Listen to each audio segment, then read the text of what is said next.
I like what Marvel has done with Tom Holland's Spider-Man, but I'm not blown away by any of it. I liked Homecoming and Far From Home.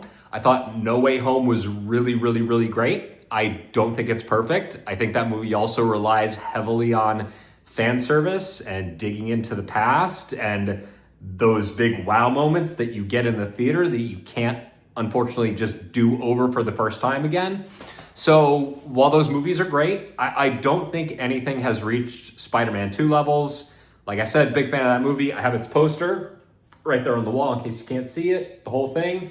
Movie's great. Does this movie live up to the hype and the standards set by that film? It does. Do I think it's Spider-Man 2? No, but I think it's far and away the best Spider-Man movie we've gotten since that. So let's talk about Spider-Man Brand New Day.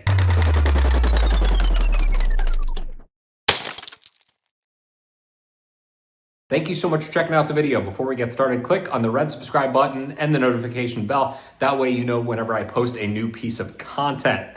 I post every Saturday morning or afternoon at 12 p.m. on the East Coast.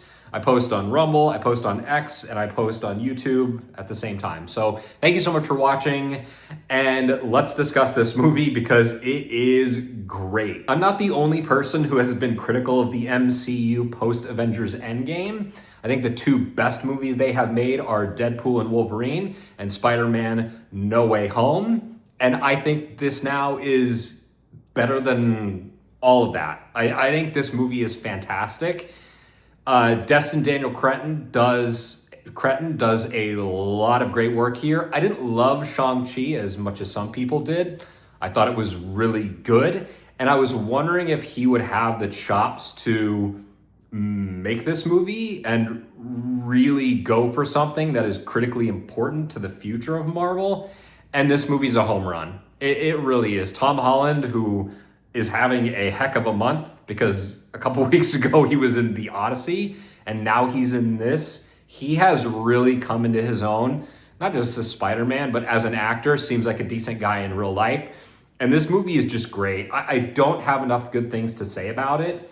It has its fan servicey moments, but that doesn't define the film. It's got a great story that stands on its own. If you take this film out of the MCU, I think it works 100%. Now, granted, there's some context because this is a world in which he has wiped everybody's minds of who Spider-Man is. Everyone still knows about Spider-Man. They just don't know that he is Peter Parker. And there's some side characters that make sense in this world. The villain is awesome. I think there's some bigger storytelling that's happening outside of New York and outside of Spider-Man's world that's going on. And we're going to be introduced to some characters that are important to the future of Marvel. They're introduced in this movie, and this movie nails all of it. It has its like laser focused story and never loses sight of that. Spider-Man is going through kind of a lot. And I think the smart thing they did at the end of No Way Home is strip him of all the MCU crap and take all of that away from him. I watched Civil War a couple weeks ago, and that movie still stands up. It's still phenomenal. But that is the introduction of Spider-Man. And as a result, you can't ever kind of extract him from the Avengers and the whole cinematic universe without making a movie that takes all of his toys away from him. He's got just like a basic suit. Yes, it has some technology that he has built into it, but he's no longer got Tony Stark. He's no longer got the Avengers. It's kind of just him and a couple people who are in the New York area. You can probably figure that out. Punisher's in the trailer for this movie, so he's heavily involved here.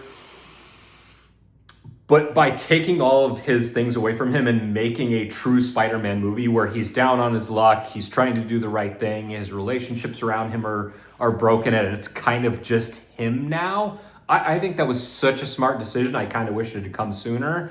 And the title Brand New Day really does fit here because we're getting a brand new kind of version of this character, even though Tom Holland is still playing him. So I think this movie is like a 10 out of 10. I really do. I loved every second of this movie.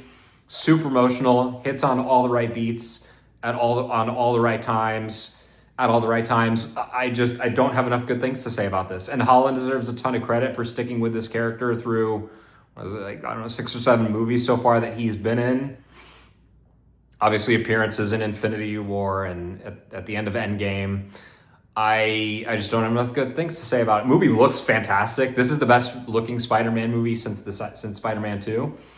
The special effects are fantastic. It feels very grounded. The flying and the falling, the suit looks like it doesn't quite fit in some areas, which is great because it looks like there's an actual person in there. They're doing something with the goggles and the eyes where they're a slight bit expressive, and it totally works. Some of it's in how they film lighting and angles, but they just do such cool things and make him an expressive character through the suit in a way that we really haven't seen before. A lot of like practical effects here in terms of the swinging, and it all just holds up, man. It really does. I don't think the movie's villain is as compelling as something like Doc Ock or the Green Goblin, but it does have some greater implications throughout the Marvel Universe, and I think that works overall.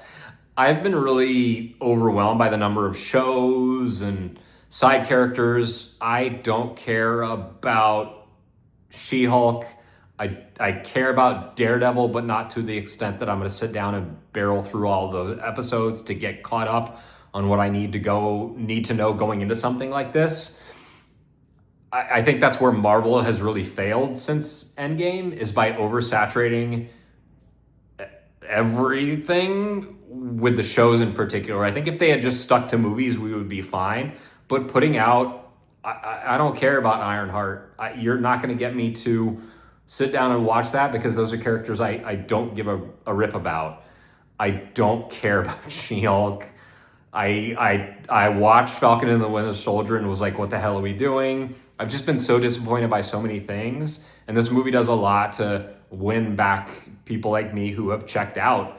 And even watching the Doomsday trailer, yeah, it looks good, but there's a lot of characters in there that I simply don't engage with. And I think that's a failure of storytelling and imagination from Marvel. So I think I'm just oversaturating and trying to do too much. And I'm really excited about Doomsday now. This movie doesn't seem like it's mandatory viewing for that, which is really smart. I think this movie, it has its moments where it felt like Iron Man to me, the first one. It's obviously not an origin story, but it felt like such a good contained story where all I really cared about was Peter and what happens to him. And what a refreshing take, and what a great thing for the future of this character and for the franchise. So I love Spider-Man Brand New Day. I think it's the best movie since Spider-Man 2. Let me know what you think in the comments. I think this is the best movie post Endgame, and I don't think it's even particularly close. Let me know what you think, and thanks for watching. Again, you can follow me on Instagram, you can follow me on X where I post, you can follow me on Rumble, and of course here on YouTube. Subscribe if you can. It'd be great to get to 500 subs. And I will see you next Saturday at 9 a.m.